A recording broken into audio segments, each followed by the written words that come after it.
All right, so in this video, we're going to cover another reaction to World War II, and this is fascism.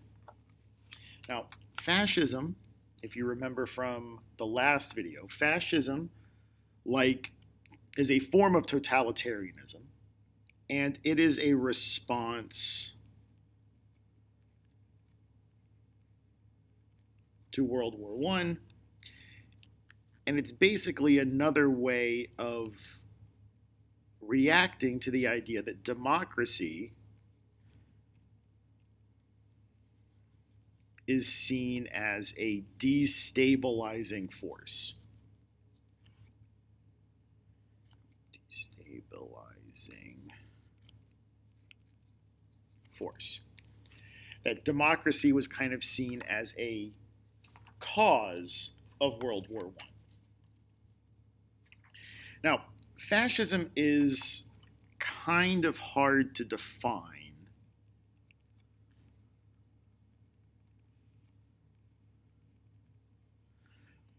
in that it doesn't have a lot of central texts.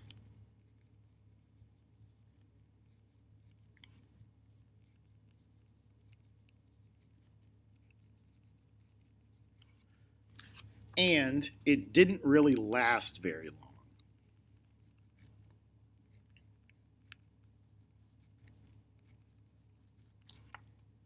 So we had fascism as a political ideology only for maybe about 30 years. And then it was pretty roundly rejected after World War II. So it didn't exist very long, and there's not a large body of literature, unlike something like democracy or socialism. There isn't as much scholarly work about fascism. But there are a few points that we can make to kind of help us define it. The most important thing to understand fascism is that it is a form of, I guess we would call it, hyper-nationalism.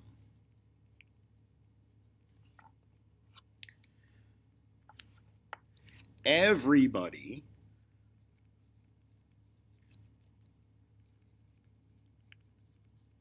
devotes, or is supposed to devote themselves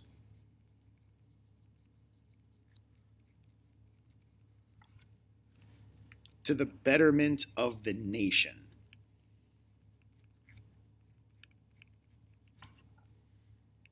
That's what matters. And this is in direct opposition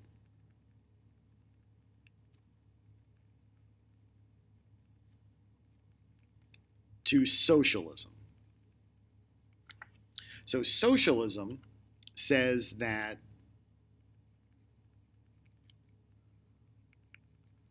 what matters most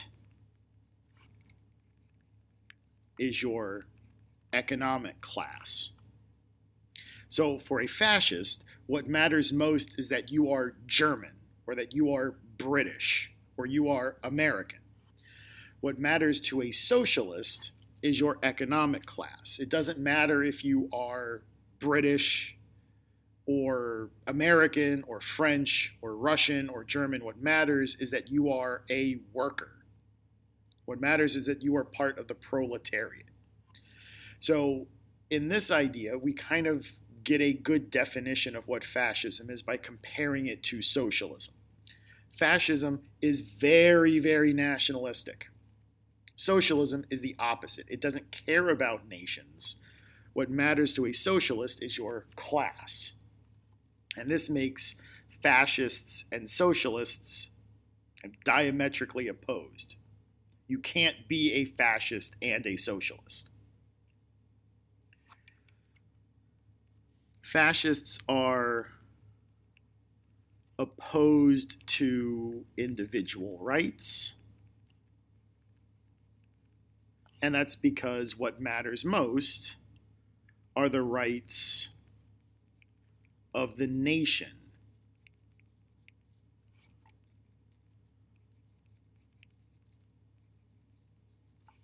So your individual rights don't matter so much. What matters is that the nation has rights and can do things.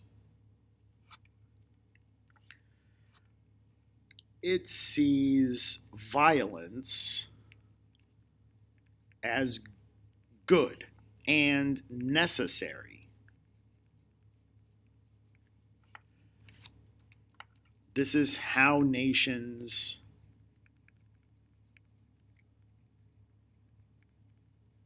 survive. Nations survive by being violent.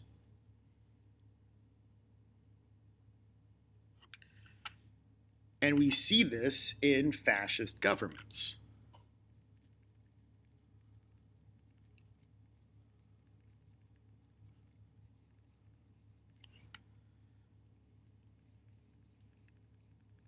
They have unofficial military organizations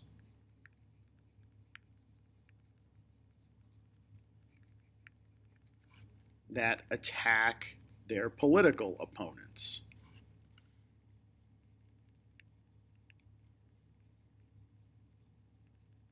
So, for example, in Nazi Germany, you had a group called the Brown Shirts.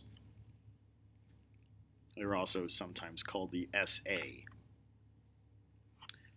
In Italy, they had the Black Shirts. And these are unofficial military organizations. They're not the actual military of Germany or Italy, but they belong to the party and they do the violent business of the political party.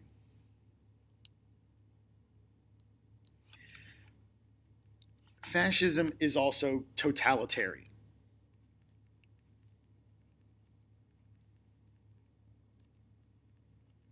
So it really does try to infiltrate all aspects of your life.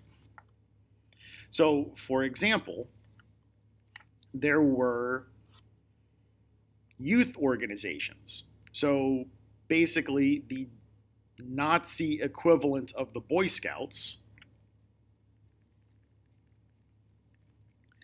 would be this group called the Hitler Youth, kind of like the Nazi version of the Boy Scouts.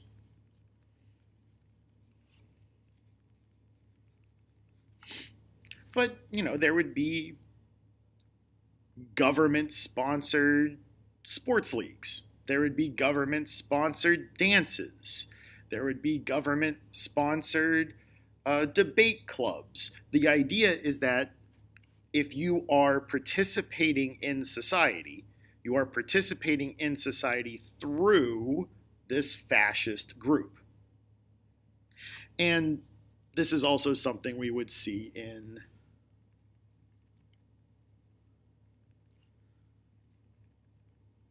socialist totalitarianism.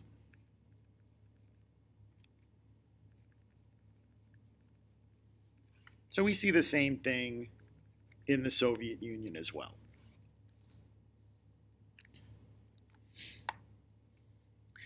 One more thing we'll note about fascists is that they kind of see a mythical past that may or may not actually exist. So for the Italians wanted to recreate the Roman Empire.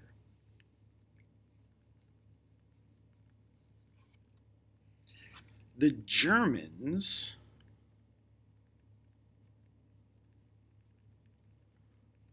wanted to recreate the Holy Roman Empire.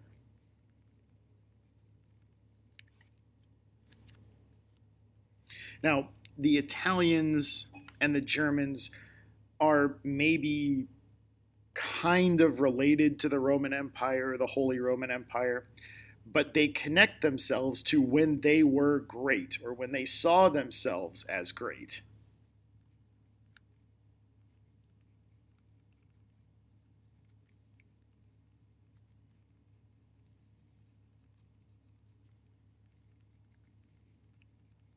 Remember, this is all about perception and storytelling.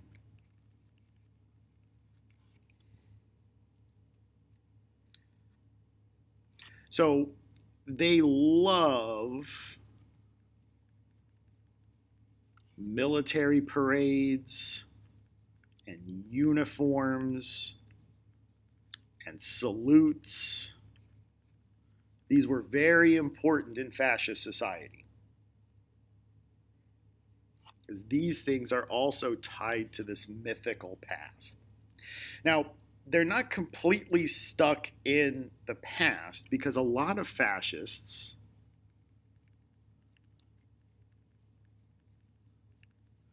incorporated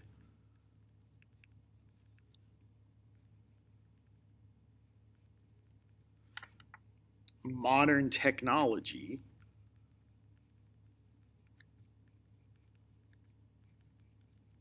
into their campaigns. So, for example, a lot of them made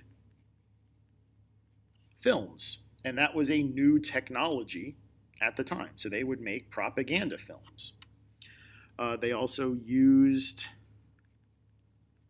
airplanes as a propaganda tool.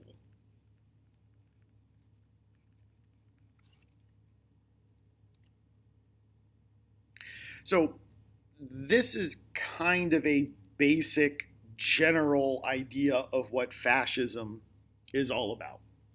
So let's take a look at two examples of this. We're not going to dive too deeply into either one of these examples because we'll spend more time on them as we get into World War II. But let's just take a quick look at Fascist Italy. Now, we kind of set up this story when we were talking about the Paris Peace Conference. After the Paris Peace Conference, Italian leaders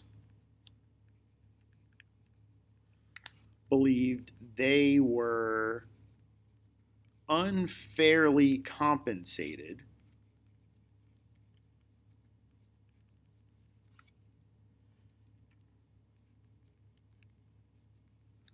for their efforts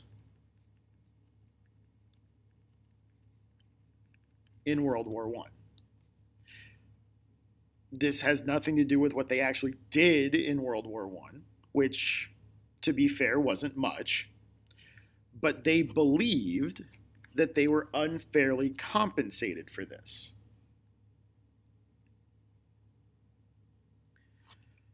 If we add to this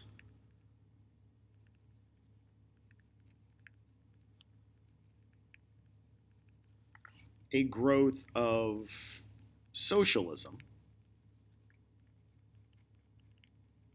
in Italy, we kind of see a breeding ground for what becomes known as fascism.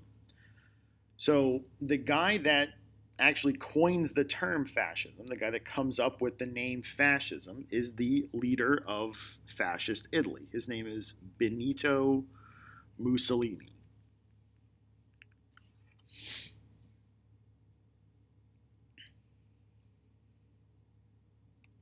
So Mussolini was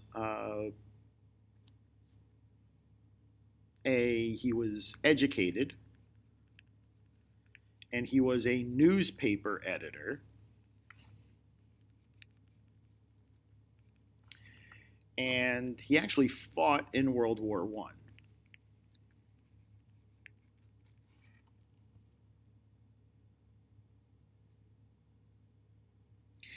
And after World War I, as a newspaper editor, he starts his own newspaper.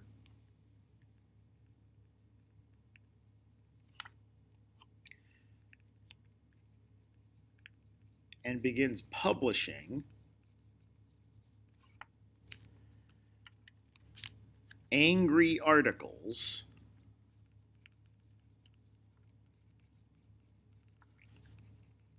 about how Italy was disrespected at the Paris Peace Conference, and that Italy needs to become great and powerful again.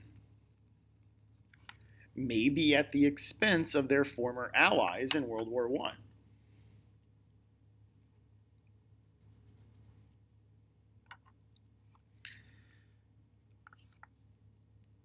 Mussolini starts a political party called the Fascist Party.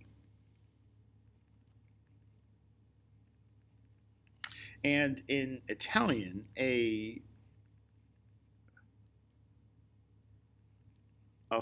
fascia is a bundle of sticks.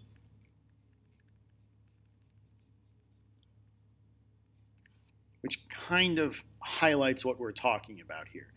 A single stick is easily broken, but a bundle of sticks is very hard to break. And that's where the imagery comes from. And so in the early 1920s,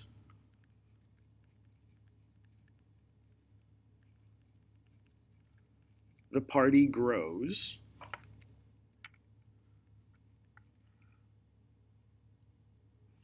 and uses their black shirts to threaten and intimidate political opponents.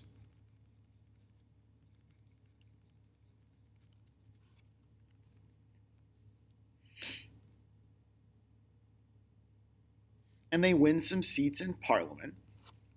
And in 1922,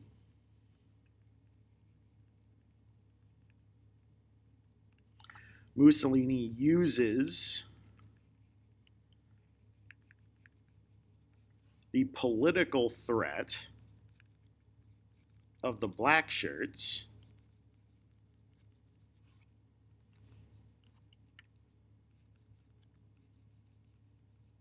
to become prime minister.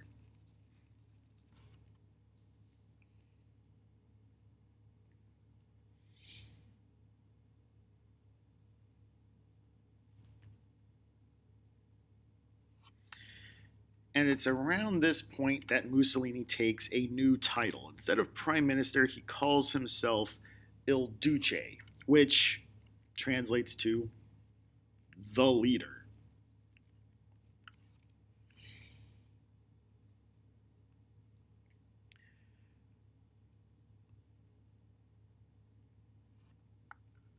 And as Il Duce, he eliminates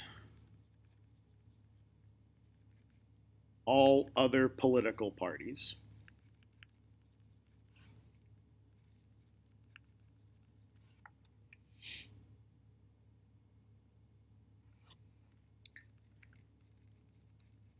And makes close connections with business leaders, inviting some of them into the government. This is something that we see often in fascist or right-wing governments. This is something called corporatism.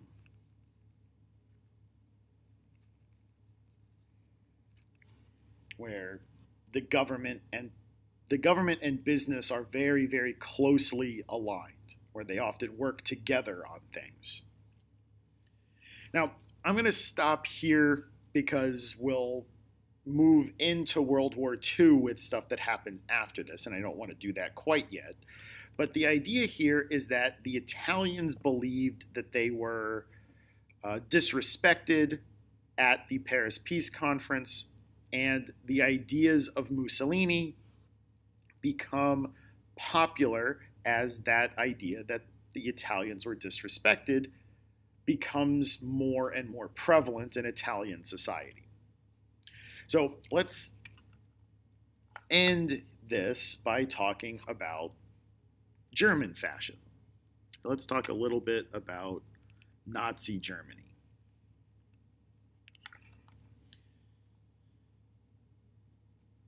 Now, after World War I,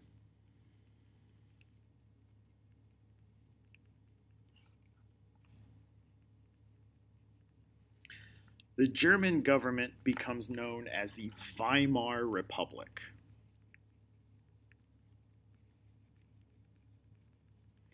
The Weimar Republic is called that because it was founded in a German town called Weimar. So it's the Weimar Republic.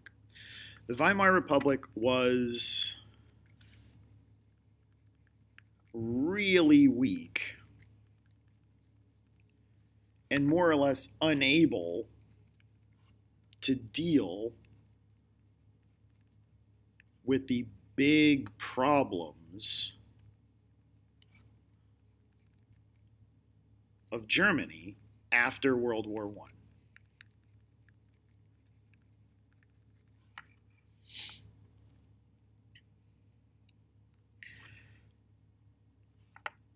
Throw into this mix Adolf Hitler, who, like Mussolini,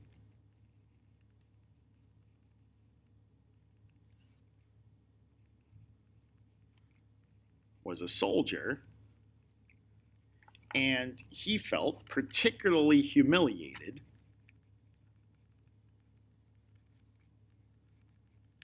after the Paris Peace Conference.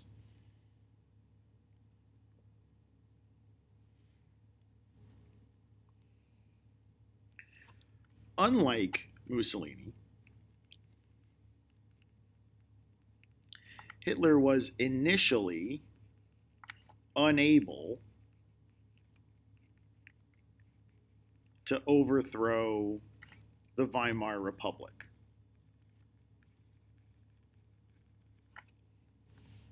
And he was thrown in jail.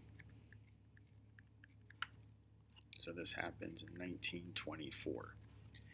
And while he's in jail, he writes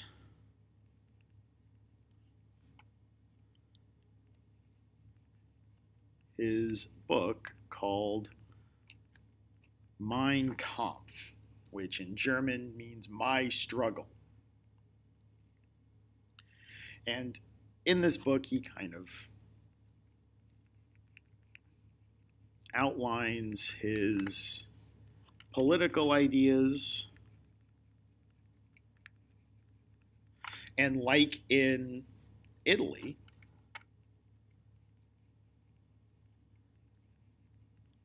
these ideas, these fascist ideas, become more and more popular as the Great Depression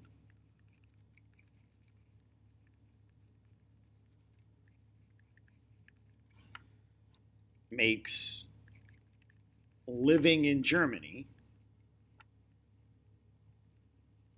pretty miserable.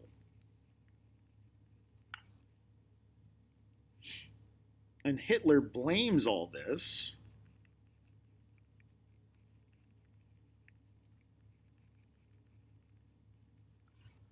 on democracy, on the Western Allies, and on the Jews. Now, fascism isn't inherently anti-Semitic, but Nazi fascism, German fascism, will become very, very anti Semitic. Italy will also become anti Semitic after their alliance with the Germans. But it's not inherently part of fascism.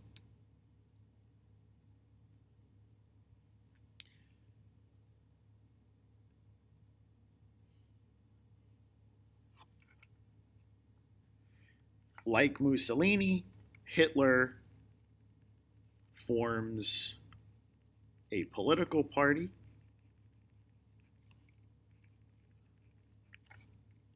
that we now know as the Nazi Party. And as his ideas become more and more popular, his party wins more and more seats in their parliament.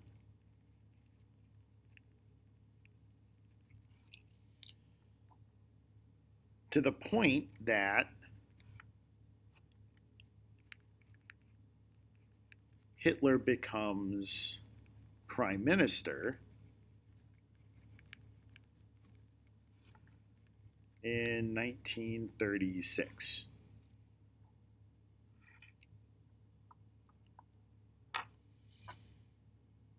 And again, we see a lot of the same stuff we see in Italy. We see the use of political violence,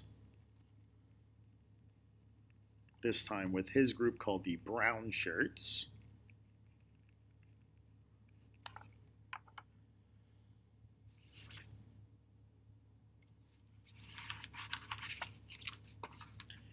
And over time, the German government starts to look like the Italian government. Hitler takes the same title as Mussolini, although now in German.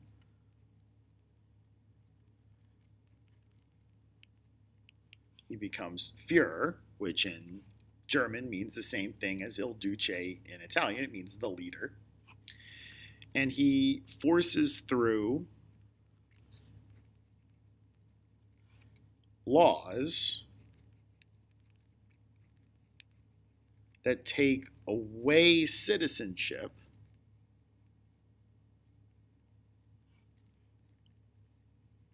from people who are non-Germans.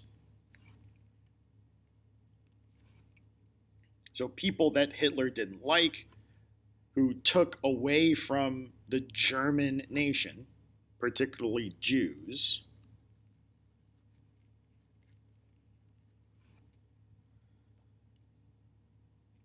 these laws are the Nuremberg laws.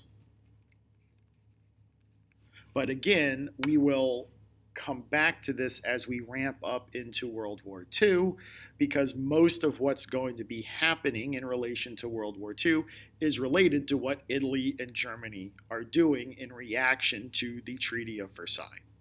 So this is just a quick look at what fascism is.